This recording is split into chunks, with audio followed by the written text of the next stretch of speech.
Pagka po lumilindol, pag may earthquake, it is a sign na nagagalit ang Diyos. Kung saan nandun yung earthquake, nandun ang galit ng Diyos. God's wrath is in that place pagka mayroong po lindol. Basahin natin sa Job. Na siyang naglilipat ng mga bundok at hindi nila nalalaman pagka nililiglig niya sa kanyang pagkagalit. Na siyang umuuga ng lupa sa kanyang kinaroroonan at ang mga haligi nito ay nangayayanig.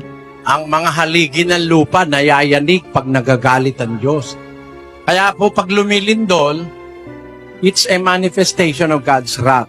That is against the unrighteousness of men, sabi sa Biblia.